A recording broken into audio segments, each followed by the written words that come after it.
Welcome to The Sample, a quick discussion of auditing concepts and terms that will help you do your work. Conducting an audit in accordance with auditing standards is no small feat, and I want to support you. We'll be referring to the GAO, IIA, and AICPA literature to bolster our conversations. Let's get started. In this episode, we answer the question, what is the single audit? Now that word single is a little misleading because the single audit is actually made up of multiple audit objectives, as I will tell you in just a minute. It also got a participant in one of my classes in some trouble because his wife looked at his calendar and saw that he was going to a class that day for single auditors. She thought he was stepping out on her. So the name's a little wonky.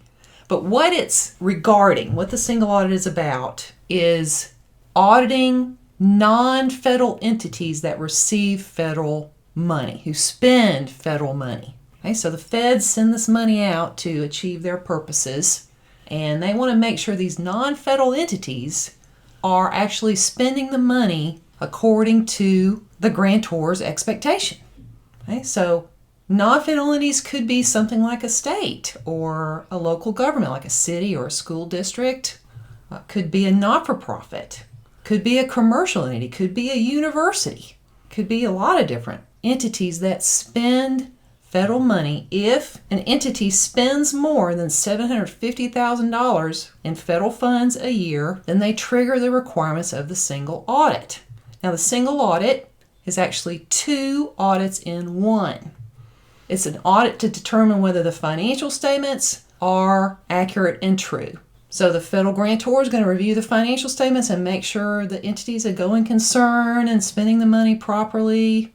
It's also an audit to make sure that the entity is complying with significant grant terms and conditions. And then there's a bridge document called the SEFA, the Schedule of Expenditures of Federal Awards, which lists all the grants that the non-federal entity expended from and the amount that was expended. That's a very helpful kind of bridge document that's in the financials, but also ties to the compliance piece.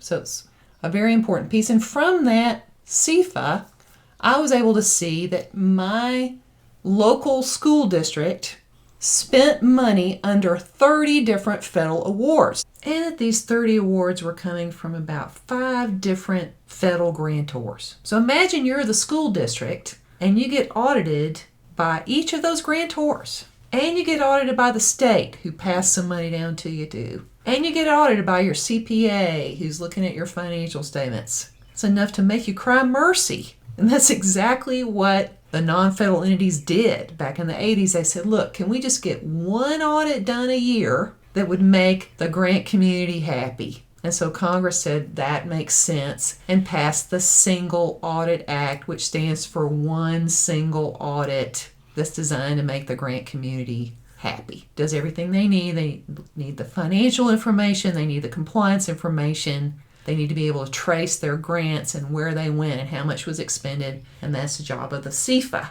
To learn more about the single audit, check out the Uniform Guidance, Section F specifically. That's where the single audit requirements live.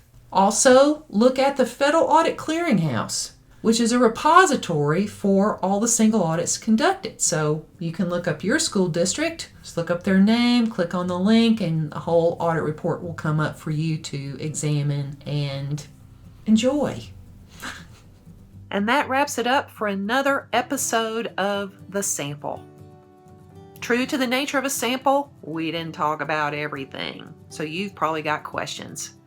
Write to me at Leita@Yellowbook-CPE.com, and I'll do my best to fill in the blanks. Thanks for playing.